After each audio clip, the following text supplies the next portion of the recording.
Lo scippatore seriale di Paese, identificato e catturato, è un 46enne italiano, è accusato della rapina ad un'anziana, ma gli investigatori sono al lavoro per accertare il suo coinvolgimento anche negli altri colpi. Lo scorso maggio il lancio della bici al Giro d'Italia, stamane la rapina al supermercato vicino al Duomo, armato di coltello, protagonista un 44enne tunisino arrestato dai carabinieri. A Ponte di Piave un operaio senegalese denuncia di essere stato minacciato ed insultato per strada solo per aver chiesto un'informazione.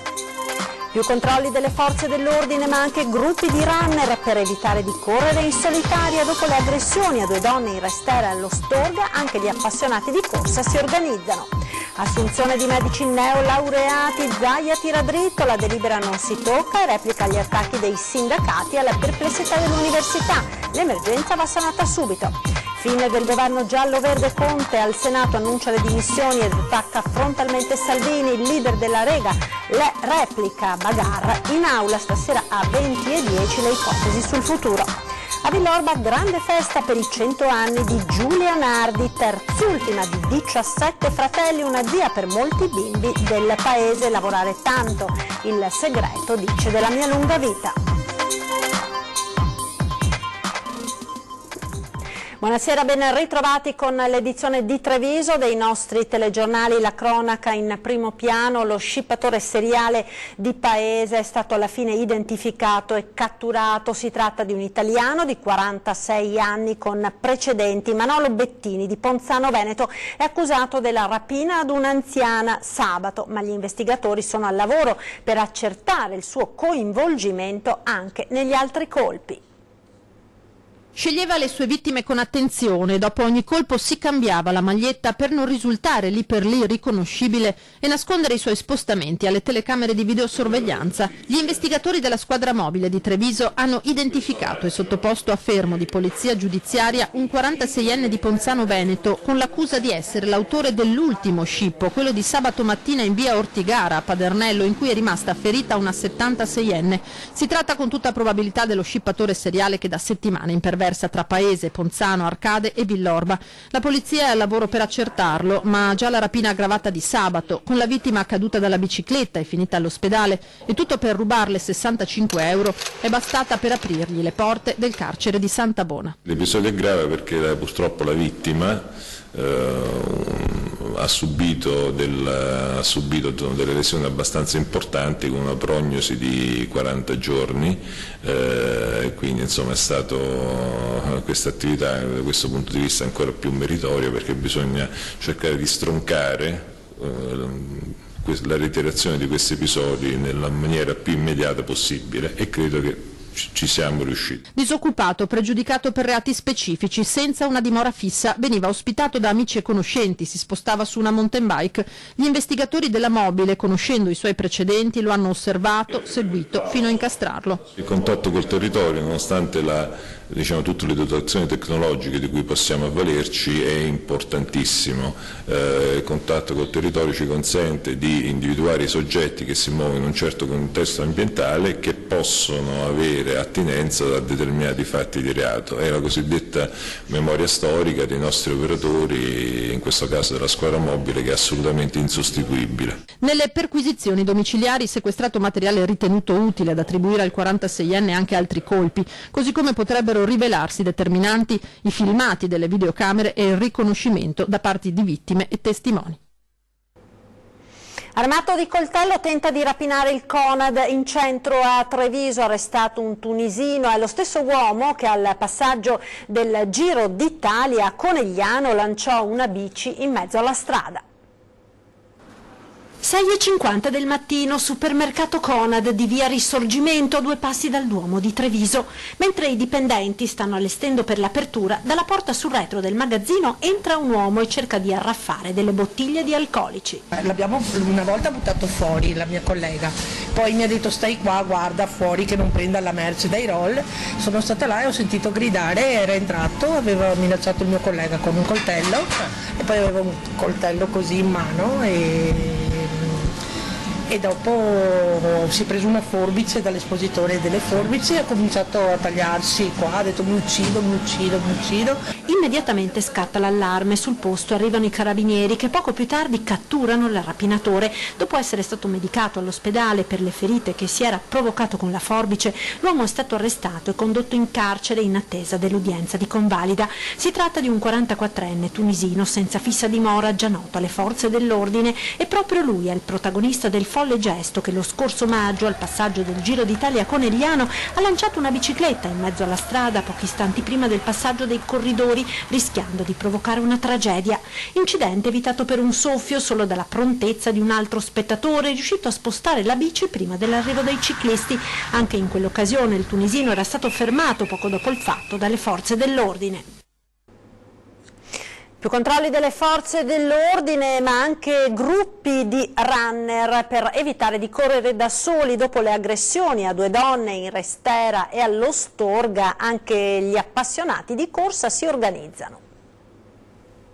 Maniaci che molestano o aggrediscono le donne che corrono. Dopo i 2 episodi delle ultime settimane al Parco dello Storga e in Restera, in quest'ultimo caso la polizia ha individuato e denunciato il responsabile, si intensificano i controlli delle forze dell'ordine nelle zone più frequentate dai trevigiani per praticare sport all'aperto, ma anche semplicemente per fare una passeggiata nel verde. Abbiamo incrementato sia i servizi in borghese, anche con personale femminile, e abbiamo incrementato anche i servizi con le mountain bike, quindi è un servizio che è stato molto apprezzato, soprattutto al Parco dello Storga. L'invito comunque, soprattutto alle donne, è quello di prestare attenzione. Tenere gli occhi aperti, segnalare subito alle forze di polizia qualsiasi comportamento strano, però direi di non drammatizzare. Per fortuna uno di queste persone è stato individuato dalle forze di polizia, questo è importantissimo. Nel frattempo il mondo dei runner di Treviso si sta organizzando. Ieri sera è stata creata una pagina Facebook, Corriamo in Sicurezza. Ed è rivolta a tutti i runner, sia uomini che donne,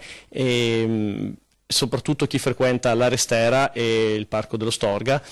Praticamente come funziona? Se qualcuno va a correre stasera alle 7 per esempio in Restera, lo scrive semplicemente data, ora e luogo dove va a correre. Chi voglia quindi aggregarsi sa che in quel posto e a quell'ora troverà altri runner per correre in compagnia e in sicurezza. In poche ore già un centinaio le adesioni. Speriamo aumenti e aiuti soprattutto le donne, voi donne appunto a correre e a fare questo sport meraviglioso in tutta sicurezza. Insultato, deriso, minacciato perché di colore. Inquietante episodio di razzismo a Ponte di Piave, vittima un senegalese residente con la famiglia a Salgareda da oltre 30 anni, perfettamente inserito nella comunità ed impegnato nel volontariato e nell'integrazione. Un negro africano torna in Africa. La violenza delle parole lascia sconcertati. Omar Seye, 53 anni, senegalese d'origine, residente in Italia dagli anni 80, ha filmato quanto gli è accaduto l'altro giorno a Negrisia di Ponte di Piave, dove si era recato da Salgareda, dove vive con la famiglia, per cercare l'ambulatorio del sostituto del medico di base, ora in ferie.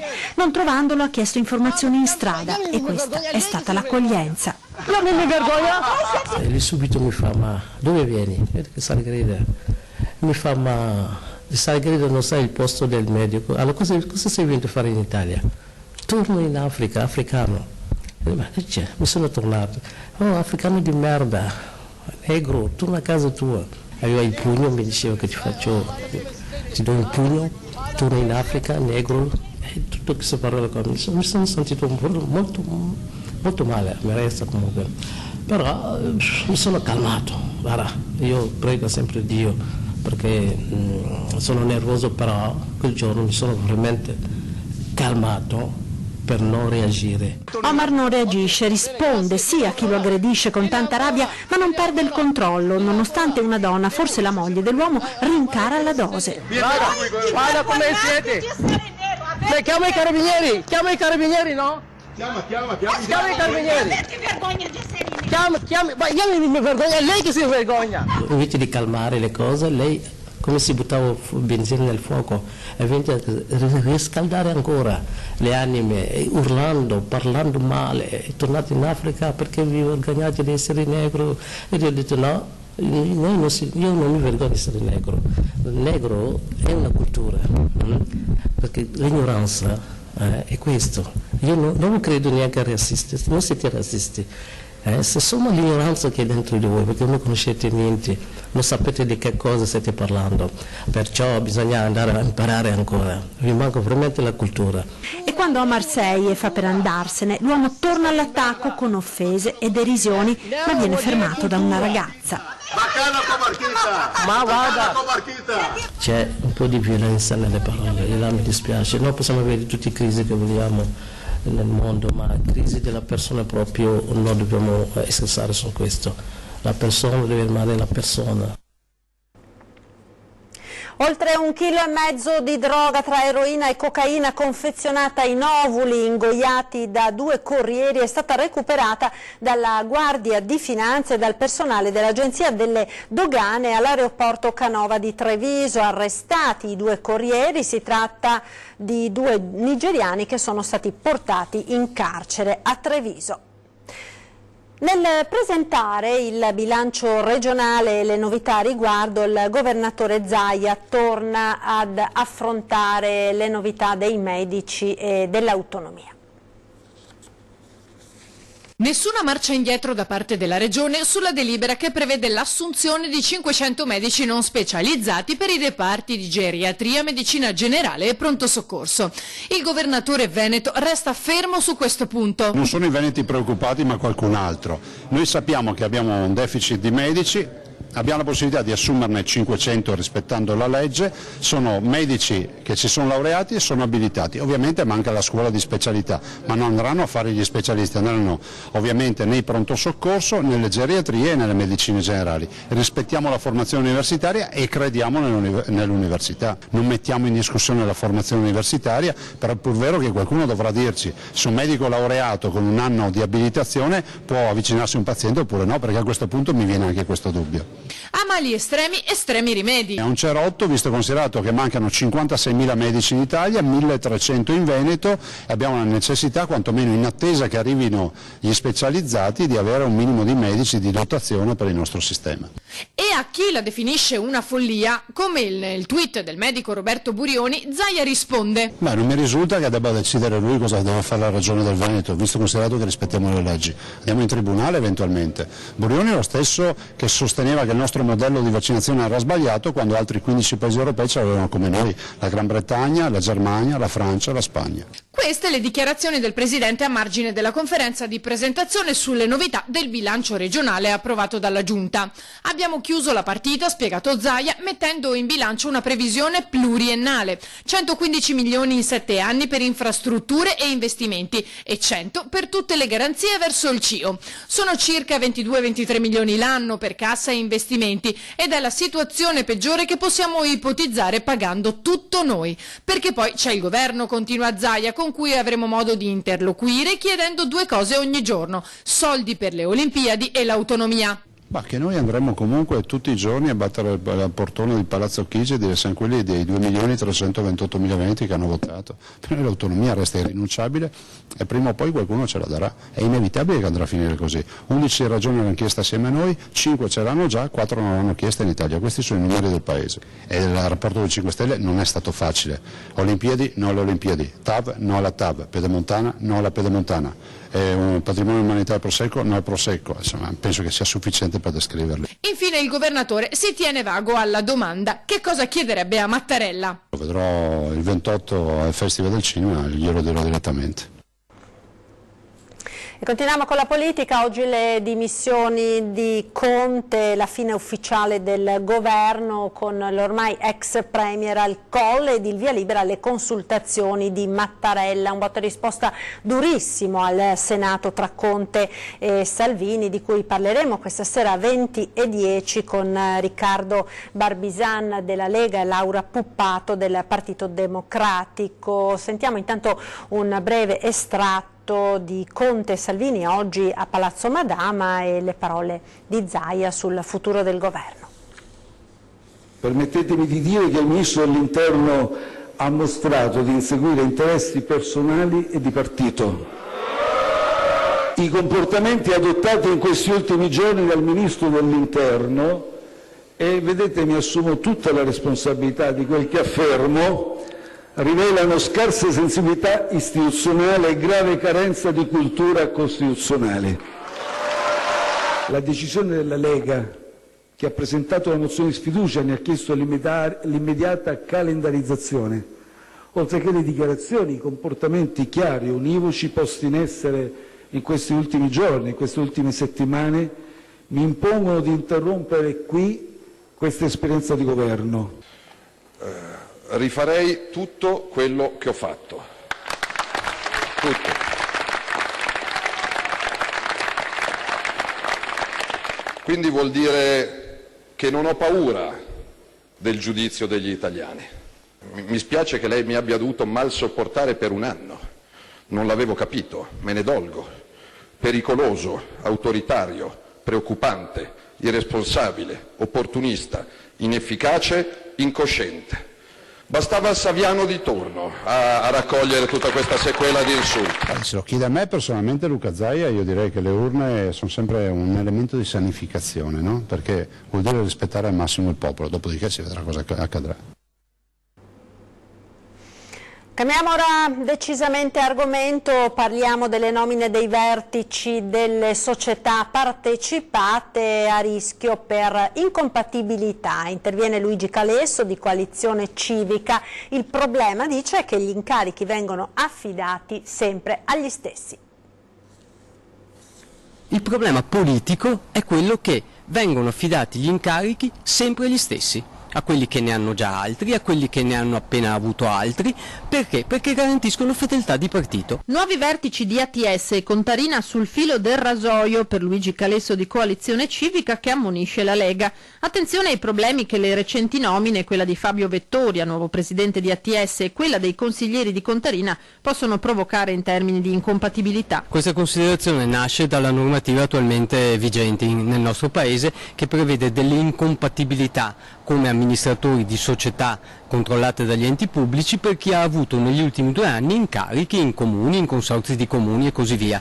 Ora è evidente che nei casi di cui parliamo in questi giorni a Treviso, cioè ATS e Contarina, la legge viene rispettata, si è trovato il modo di rispettarla, ad esempio non dando alcuna delega al presidente di ATS, ma questa situazione potrebbe cambiare domani, perché c'è già una proposta dell'ANAC al Parlamento, ad esempio, che prevede che chi ha fatto per 2 anni l'amministratore di un consorzio di comuni non possa comunque fare il presidente di una società controllata da comuni, anche se non ha deleghe. Per evitare di continuare a correre sul filo del rasoio, continua Calesso, sarebbe sufficiente nominare nei consigli d'amministrazione delle partecipate persone provenienti da altre esperienze. Si potrebbe tranquillamente cercare dei tecnici, dei competenti, delle persone in gamba all'esterno di questa cerchia ristretta. Problemi di incompatibilità non ce ne sarebbero, perché queste persone magari l'amministratore non lo hanno mai fatto, però ovviamente si rischierebbe di perdere la fedeltà di partito. Allora, per la casta padana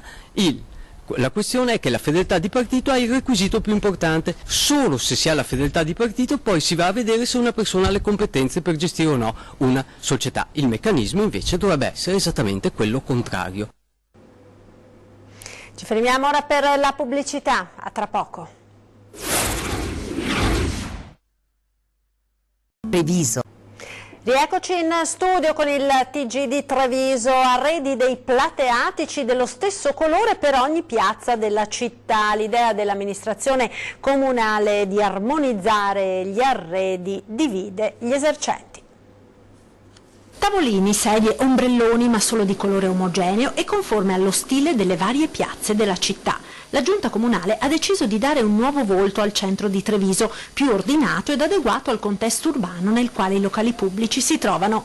Il nuovo regolamento potrebbe partire la prossima primavera e dai plateatici di bar e ristoranti verrà esteso anche alle altre strutture mobili del commercio, vedi mercatini con i tanto discussi gazebo. Una linea, quella proposta dall'assessore con delega alle attività produttive Andrea De Checchi, che sta suscitando un'accesa discussione tra i consiglieri comunali, sui social, forme nelle piazze e i diretti interessati, gli esercenti, si dividono tra favorevoli, contrari e perplessi, soprattutto se il cambiamento dell'arredo comporta nuovi esborsi. Che dire, se ci portano altre spese è un po', diciamo, ci mettono un po' in difficoltà. Spero che ci diano delle agevolazioni per un contributo, almeno per abbellire, che è anche bello fare sti colori tutti uguali.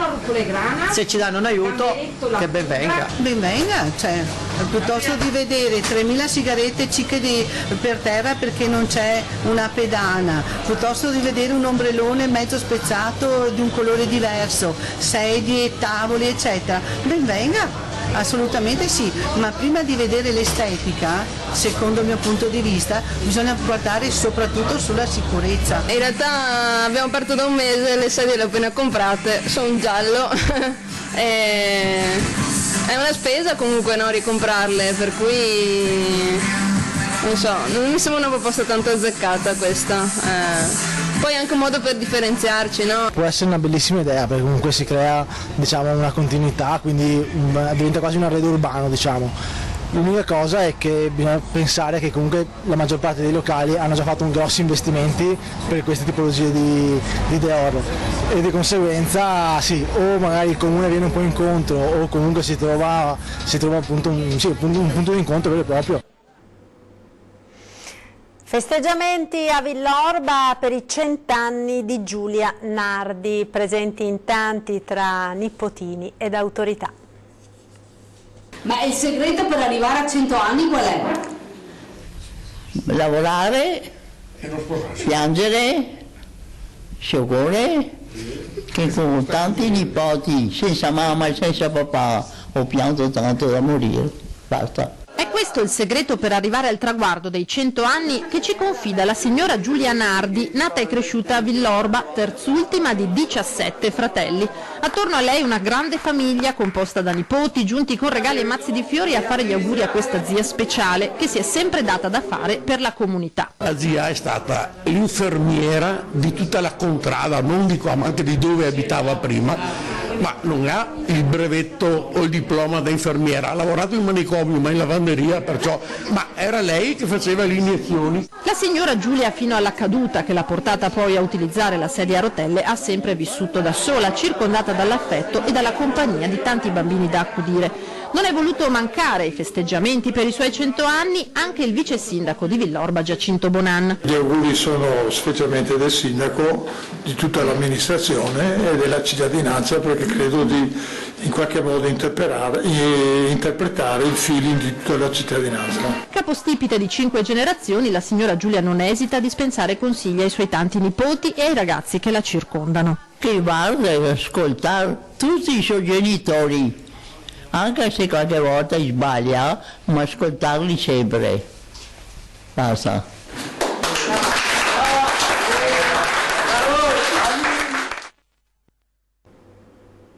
Ed ora la nostra pagina dedicata alle notizie da Belluno e provincia.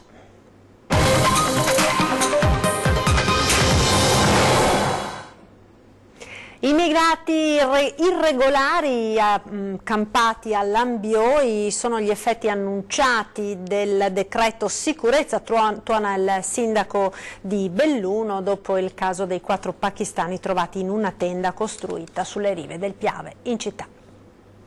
Si erano accampati a Lambioi, il parco sulle rive del Piave a Belluno, ed avevano costruito una tenda con teli, transenne e tronchi di legno abbattuti da vaia. Non hanno fatto i conti con i controlli della polizia locale che l'8 agosto scorso li ha identificati e scoperto che erano irregolari. Per 4 cittadini pakistani sono scattate le procedure previste dal decreto sicurezza bis, tuttora al vaglio della questura, ma nel frattempo gli stranieri si sono allontanati da Lambioi e risultano irreperibili. Il fenomeno che si osserva a Belluno non è nuovo, ma dopo l'entrata in vigore del decreto sicurezza bis, spiega il sindaco, è diventato ingestibile. Adesso i provvedimenti legislativi non permettono più di rimuovere queste persone, di prendere queste persone in carico e toglierle dalla strada, il decreto dice che devono essere rimpatriate, ma intanto non vengono rimpatriate, quindi queste persone ufficialmente non esistono, nella pratica esistono e sono sempre di più. Davanti alla questura di Belluno ogni mattina almeno 3 o 4 cittadini pakistani stazionano per avviare le pratiche di richiesta d'asilo, ma se già registrati nel portale Eurodax in un altro paese comunitario, il sovente è la Germania, sono costretti a tornare dal via. È una misura del decreto sicurezza che si chiama sicurezza, però in questo caso produce degli effetti molto negativi, non solo per un fatto di decoro ma anche proprio di sicurezza, perché queste persone diventano in qualche modo manodopera a basso costo, diciamo, per la criminalità organizzata.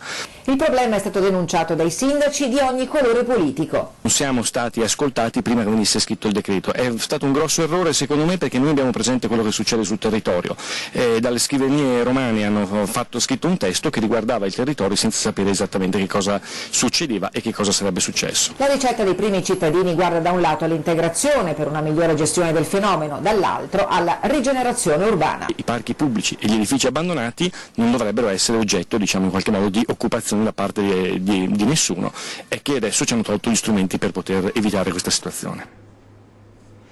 Sembra un trend inarrestabile quello della chiusura dei negozi nel centro di Belluno, disseminato di cartelli vendesi o affittasi.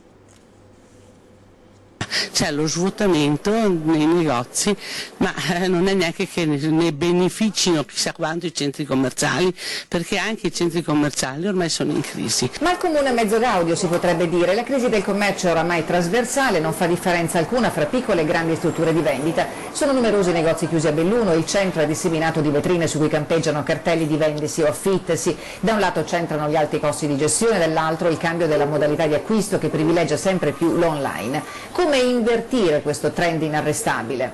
Ripopolando il centro storico della sua gente.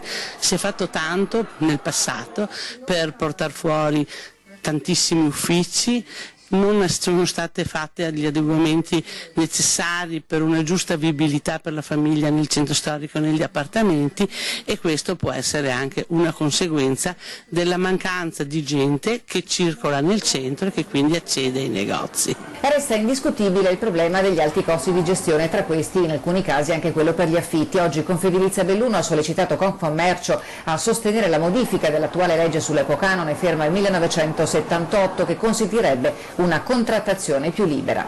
Purtroppo abbiamo una gestione politica centrale che non ha mai fatto e non sta facendo niente per agevolare il commercio in genere. Tra chi chiude però c'è fortunatamente anche chi ha deciso di investire, ed è successo in via Loreto. È un'avventura, una sfida che ci siamo imposti io e mio figlio, perché se no lui sarebbe andato all'estero a fare qualche esperienza all'estero. Per quelli della mia età è un po' difficile reinventarsi i lavori, e quindi stiamo provando questa nuova avventura. Posso chiederle come sta andando? Bene, bene. Dopo le proteste, il nostro servizio di ieri sera sul degrado dei cimiteri a Belluno, soprattutto quelli di Cusighe e di Prade, una squadra di 7 operai questa mattina è stata inviata a sfalciare l'erba alta che fino a ieri oscurava le tombe. Ecco come si presentava ieri il cimitero appunto urbano di Prade. Ora il manto erboso è uniforme, ma anche per questo occorrerà trovare un rimedio. Ecco, vedete com'è oggi il manto erboso. Il sindaco Massaro ci ha parlato della ricerca di un diserbante diverso dal glifosato, di cui è riconosciuta la pericolosità, per eliminare in maniera radicale il problema dell'erba che infesta i vialetti dei cimiteri. Nel frattempo è in corso un nuovo bando per affidare il servizio di manutenzione ad una ditta privata. Ed è tutto per questa edizione, grazie per essere stati con noi come sempre. In chiusura le nostre previsioni del tempo, il meteo. Arrivederci.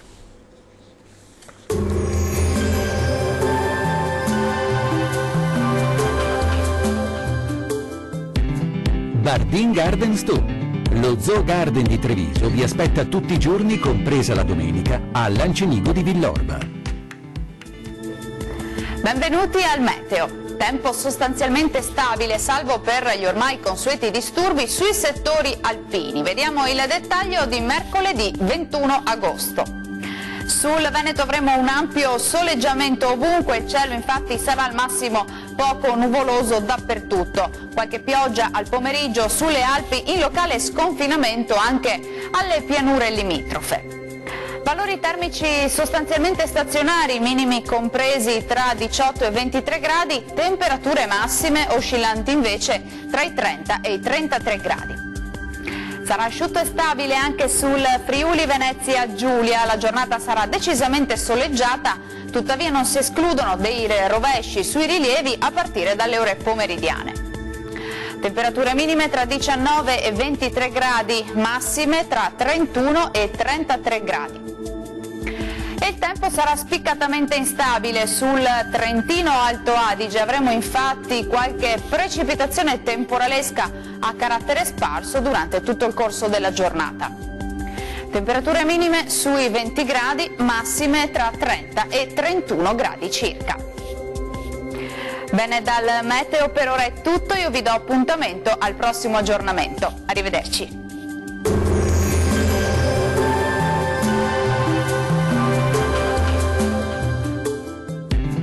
Bardin Gardens 2. Lo Zoo Garden di Treviso vi aspetta tutti i giorni, compresa la domenica, a Lancenigo di Villorba.